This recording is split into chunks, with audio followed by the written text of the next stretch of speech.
What's up, team? Mikey Bell here with Outdoor Adventure Training, your go-to resource to help you prepare for your favorite outdoor adventure sports.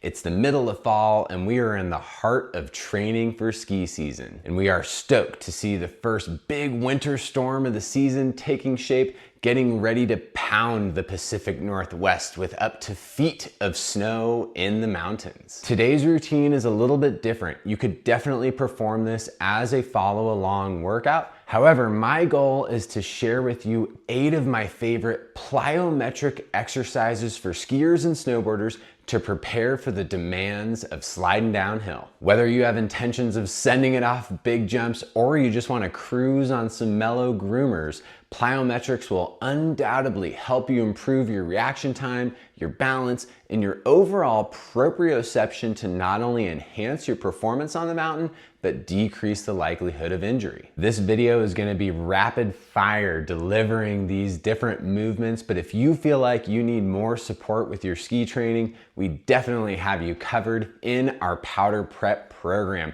This is a full 12-week periodized program to help you build the strength and stability you need to tear it up on the slopes all season long while staying injury-free. And all of these plyometric exercises we're practicing today and many, many more are embedded in our easy-to-use mobile app to help you become the best version of yourself on and off the mountain. You don't really need any equipment to practice most of these plyometric exercises, with the exception of some sort of a box or a step. If you're not familiar with jumping, you could start with something as small as 6 inches, maybe up to 18 or more inches if you have experience with jumping. I love the soft foam box as opposed to the hard box because you're far less likely to injure yourself if you don't have a box or a step or anything to jump on or off of. That is totally okay. We'll work with what you got. You're still going to be using the Outdoor Adventure Training app to guide us through this routine. These 8 exercises will be preceded by a very brief 2 or 3 minute warm-up to make sure you're ready for a little bit of jumping. As a personal trainer, I could not just let you start jumping right out of the gate. So if you are doing this as a follow-along routine, we're starting off with ankle circles. I know in the video here, I'm out in front tracing big circles with the toe, which you can absolutely do. Sometimes I like to put that foot behind me and work circles like that. So in today's routine, there's definitely gonna be some impact, and I don't want you to shy away from that entirely. We're gonna go ahead and switch to the other leg. I might go out in front a little bit first. Impact is really important because when you're skiing, there is gonna be impact. Even on easy groomers, it's still a lot of force, a lot of weight, decelerating on the way down. It's important that your body is ready to handle those forces, which is where in a stable and controlled environment, we can start to train those mechanisms so you're ready to tear it up on the slopes. Just working those ankles. Now we're gonna move up the body to the knees, working some knee circles here. So I'm just really trying to trace big circles with the knees, still warming up through the ankles, the calves, the shins, also a little bit through the glutes, quads, hamstrings as you extend your legs. Again, this is just a really brief warm-up in case you are doing this as a follow-along routine. If you're bored already, skip ahead. Okay, so still warming up. We're doing a little bit of dynamic balancing on one leg. If this is a struggle for you, you might not want to proceed to plyometrics yet and focus rather on building more stability, which we have embedded in our app. But really all I'm doing is balancing on one leg, and I might get a little dynamic with it, moving different limbs in different ranges of motion, all while trying to maintain excellent knee alignment.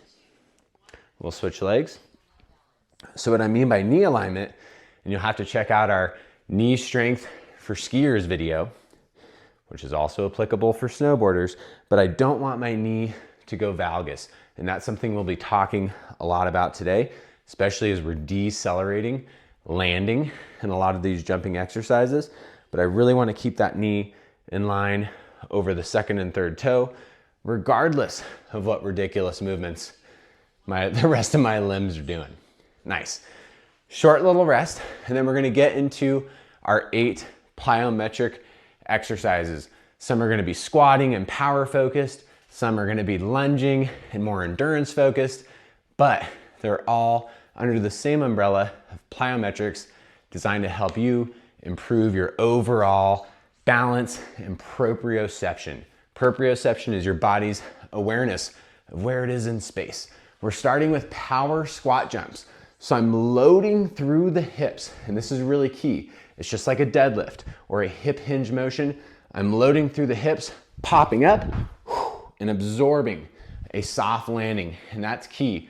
You're gonna get sick of me saying that, but I'm loading, popping, absorbing, and getting low in the hips.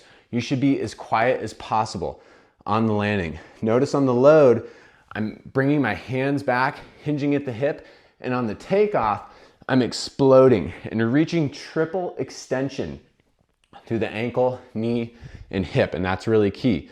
So load, pop, absorb. You could also do endurance squat jumps, but I love the power squat jump because we're really going for maximal muscular recruitment, getting up, and then really forcing you to land softly. One more. Shake it out. Very short rest. Again, rapid fire. Here we go. We're going more endurance focused next with the lunge jump. We'll start off easy. We'll slowly ramp up the intensity over the course of the set. So here we go. I'm getting into a lunge position, 90-90 with both legs.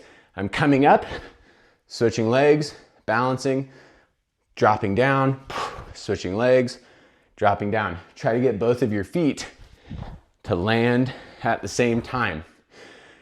If you want the added challenge, we're gonna go rapid fire here. Load and pop.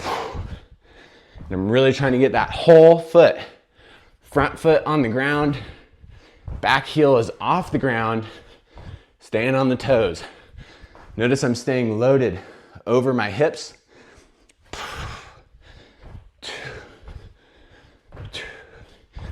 Hang in there. Really focusing on endurance with this plyometric exercise, but I'm still staying soft on those landings. Chest is up. Nice work. Shake them out. That's a leg burner. Love that one, especially for skiers. I'm gonna move this box out of the way for now. We have bounding next. So think of that power squat jump, but instead of up, I'm going out, okay? So I'm loading, and instead of, again, going up, I'm still trying to reach triple extension, but I'm jumping out. Soft landing, flip it around. Load and pop. Really trying to get my whole foot on the ground on that landing. What we don't want to do is land through the toes, okay? Notice I was off balance, and it's gonna put a ton of pressure in the knees. So chest is up, load, pop. And I really wanna emphasize this pop. I'm using the power from my hips, and I'm throwing my weight forward. That is the forward bound. And it's no different when we get to box jumps. In a little bit, load, pop. You don't need to go as far as I'm going. You can go further, awesome, but it's not necessary. I'm really focusing on getting that full posterior chain engagement. Soft landing, nice.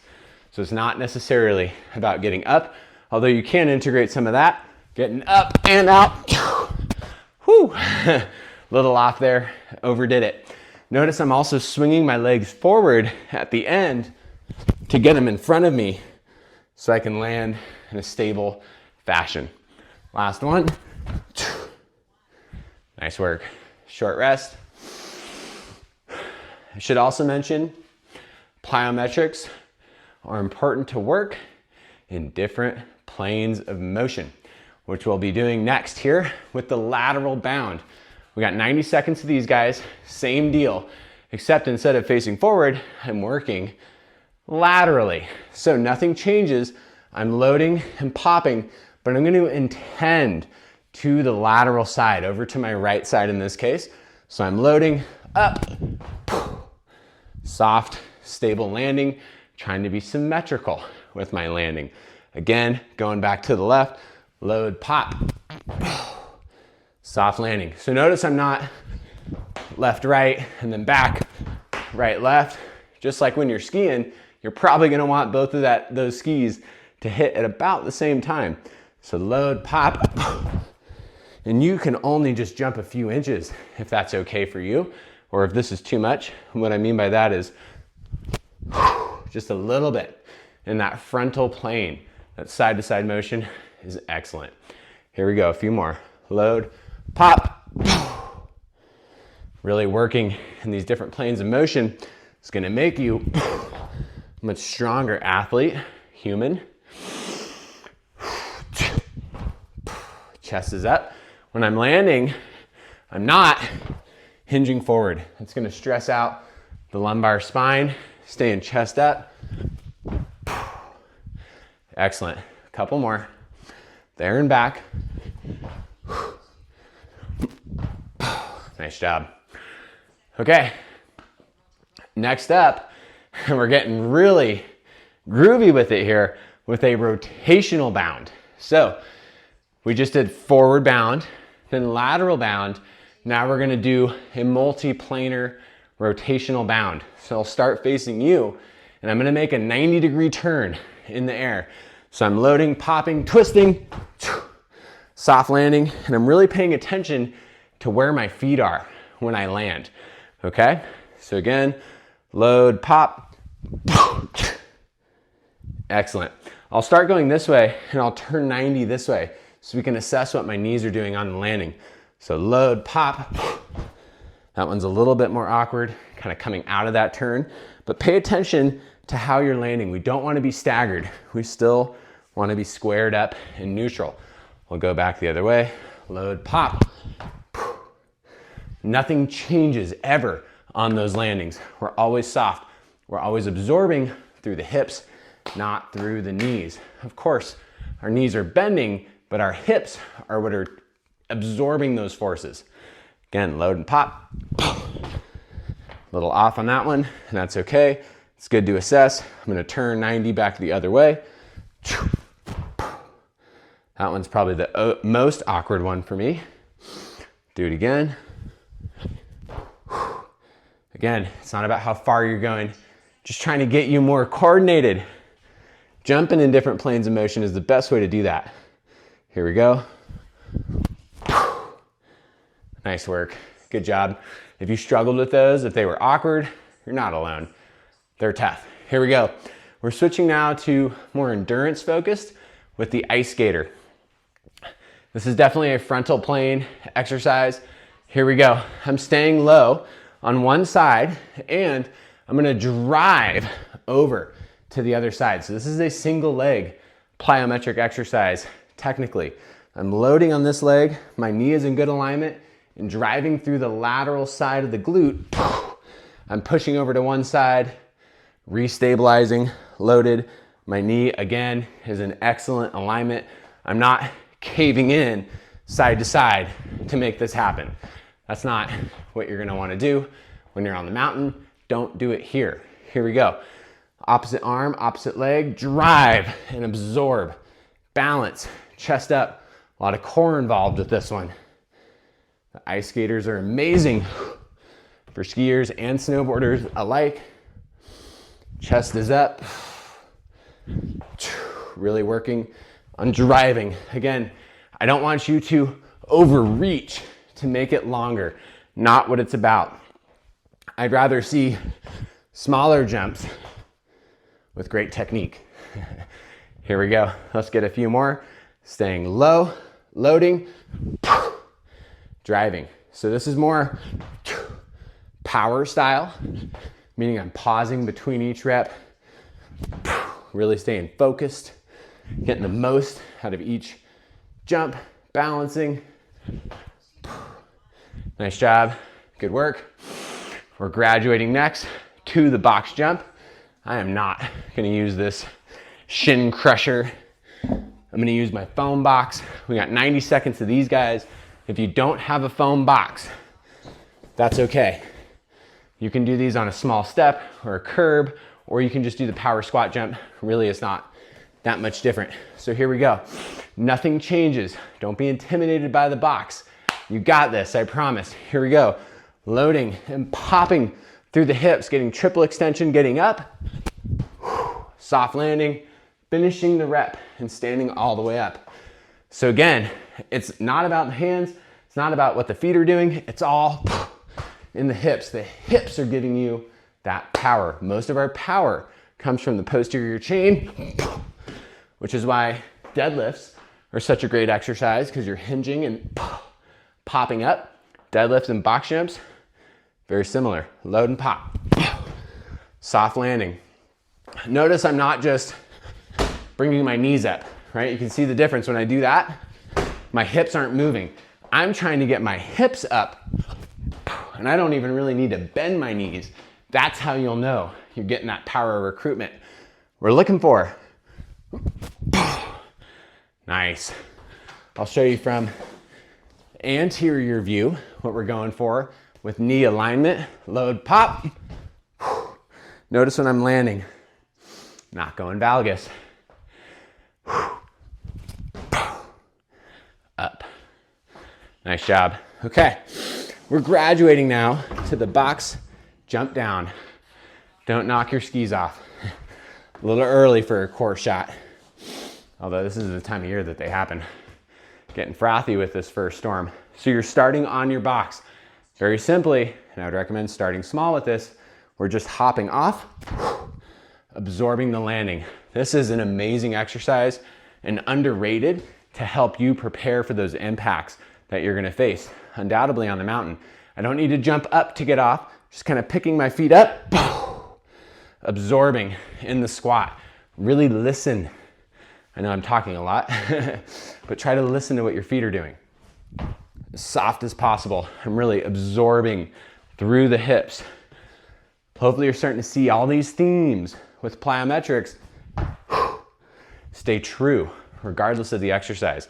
I would encourage you to film yourself. And what we're not looking for is this. If you tend to do this, you're setting yourself up for an ACL injury and you need to strengthen glute medius. We have tons of workouts on our channel to help you do just that. A few more. Also getting a bonus step up in here, which I love. Okay, again, I'm not jumping up, just a little pop, absorb.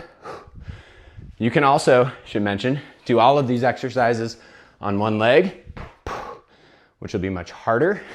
You might want to shorten the height of that box if that's what you're going for. A couple more here.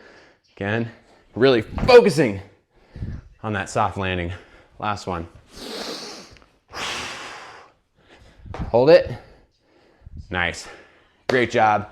Way to hang in there. I know that some of those movements can be awkward, especially if you're not used to jumping. If it's challenging, I encourage you, don't shy away from it. If you're struggling with it, that means you need to face it head on and work on it weekly.